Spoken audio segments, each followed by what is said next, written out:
The thing about all of these minimalist videos is that I notice that a lot of them, they just go so overboard, and I'm really over that. There's so many of these that they just count how many things that they have, and they're like, oh, I live off of 5 things. And it's so much. And I think that it's deterring other people from being minimalist because they feel like they have to do this complete overhaul in their life. And honestly, you don't need to do a complete overhaul in your life. You just need to start small. I did not simplify my life overnight. In fact, there are still certain aspects and areas of my life that I feel like are still too complex or too cluttered.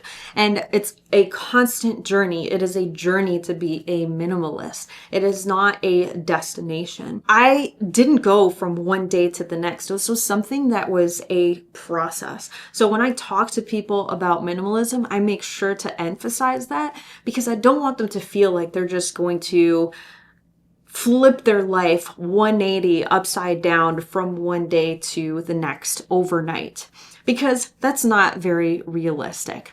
And we can start off real small. Use the 1 tab rule. So many of my friends and people that I know and just people that I see on the internet, every once in a while I click on a tutorial and I'm like, good God, you have 35 tabs open in your Firefox window right now. How are you surviving? I'm not here to judge. I'm just here to pray for you. Challenge yourself to only have 1 tab open when you are browsing the internet, when you are doing something.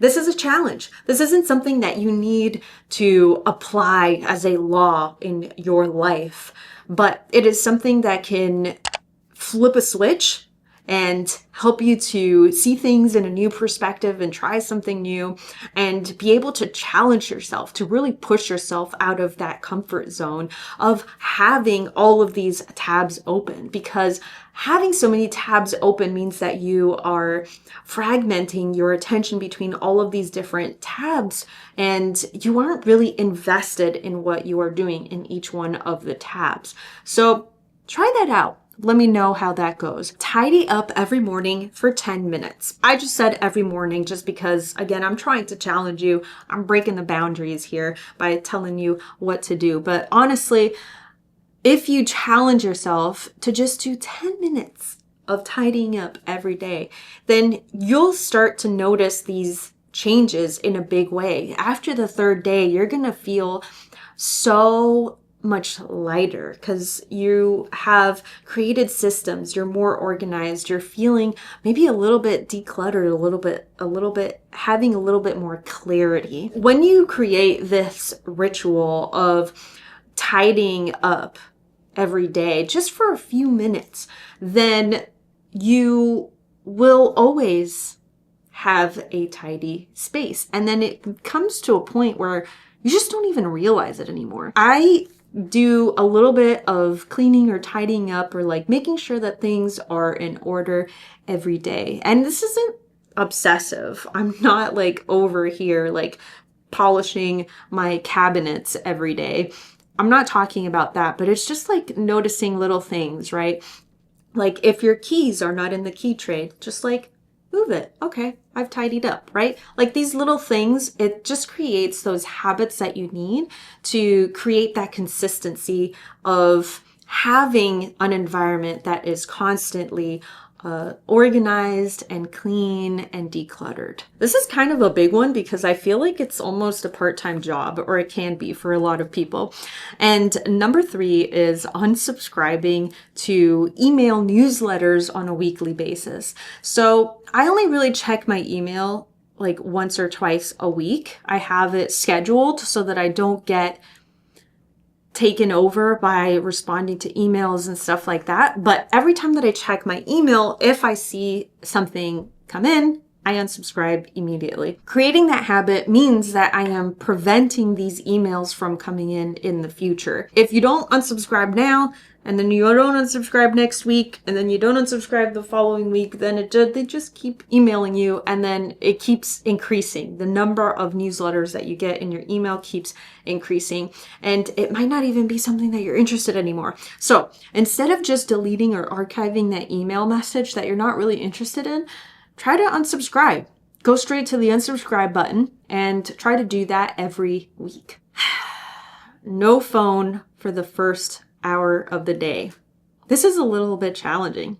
This is a tough one. A way to do this. And this is something that I saw from another video, which was the 0 hour method. And this person was talking about how they have a 0 hour every morning where they partake in an activity that they enjoy doing. I thought that this was really interesting because instead of hopping onto your phone, now this video, the 0 hours for something else, but instead of hopping onto your phone and doom scrolling, you can partake in an activity that you enjoy doing. So maybe create a project for yourself, whether it's journaling or you enroll in some kind of like exercise class or a workshop or something. Or maybe you like to crochet, I don't know. Something like this where you do something that's kind of different, but it's not really like you're not hustling to do it. It's just something that you enjoy doing. And I think that if you replace that hour, that first hour of the day where you would normally just immediately hop onto your phone and check your emails, your messages, or social media or whatever, instead of doing that, go over to doing something that's a little bit different, something that's like enjoyable for you in order to replace that time. Otherwise, I think that this is a habit that can really help you to get into the mindset of minimalism, because when you first hop onto your phone, if you're on there for like an hour, the first hour of the day, then the first thing that you're doing is consuming. And you're allowing all of this data to just flood into your brain and your system. And it doesn't really align with the idea of minimalism, which is letting go, decluttering, less clarity. It just doesn't really go hand in hand. So this is a good habit. It's a little habit. It might be a little bit challenging, but it's a good, simple habit to form if you want to get into that minimalist mindset. And I do have a course that is on digital minimalism, and I also have like a 3-day detox that you can also take as well, and I will be with you every single step of the way. The link to those are in the description as per usual, or my website, which is redromina.com. The no snooze rule. So this kind of goes in hand with the no phone rule, but this is one that I am not very good at. And the reason is because sometimes I use the snoozing not to keep sleeping, but to kind of time myself for waking up. So, okay, that sounded like a very millennial way of describing snoozing, but but I promise you, this is a good habit to do. And sometimes when I have something that is imperative for me to wake up for, I will turn off the snooze and I will just have the alarm, which is terrifying because sometimes I think, oh my gosh, what if I turn off the alarm and it just keeps sleeping?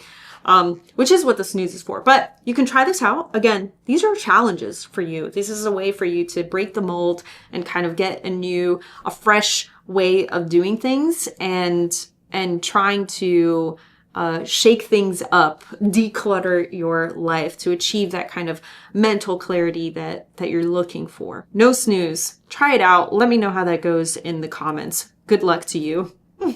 But for real, I feel like sometimes if you just keep snoozing and snoozing and snoozing, it makes life so hard because then you're just delaying starting off the day. And whenever I do that, I just feel so gross. I feel groggy and I feel like unmotivated. I just don't feel good. So it seems counterproductive, but make life easier by just turning off the snooze button. Like just not having a snooze button. Another way that you can make life easier is by journaling instead of scrolling. We sort of talked about the 0 hour before, but this one is a little bit different because I always carry, I'll get it for you.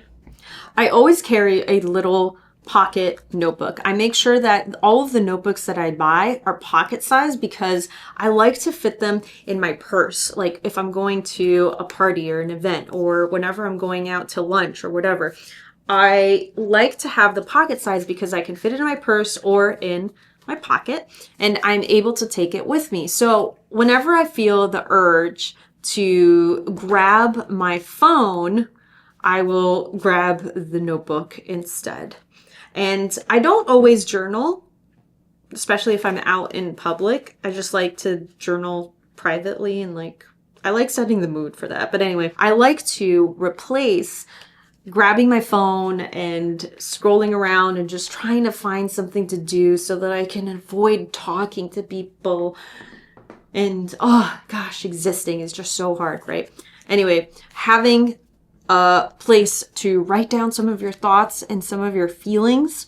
I like to write down my ideas. Sometimes I doodle, sometimes I draw. I'm working on a children's book now, so something that I do is kind of do like character studies, or I draw my characters from different angles so that I can get the perspective of how they move, how they talk, and their personalities by drawing them.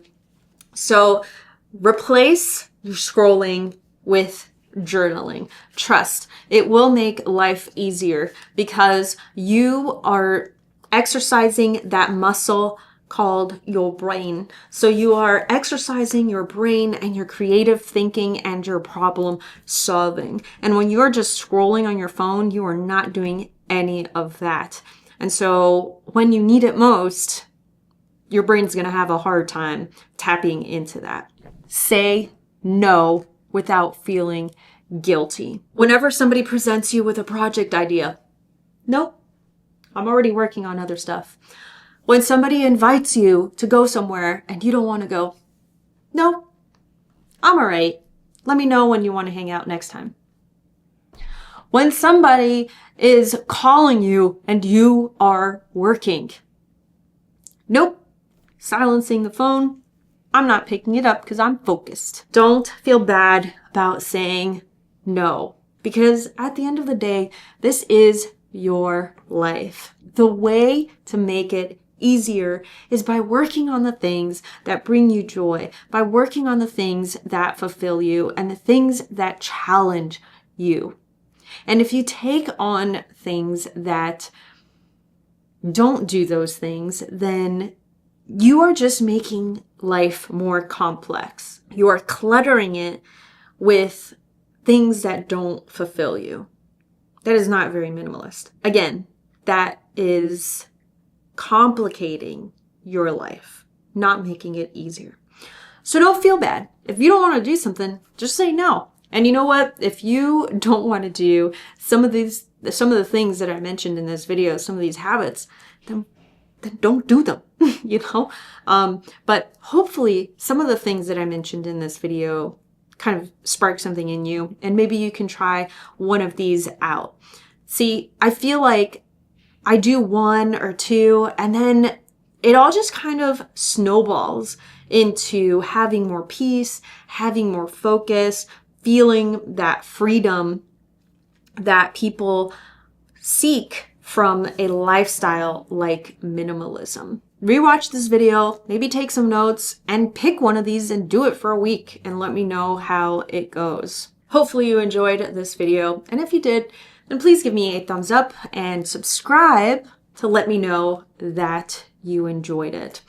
Also, I don't know, hop into the comments. Let me know what you think about all of this, and I will see you when I see you.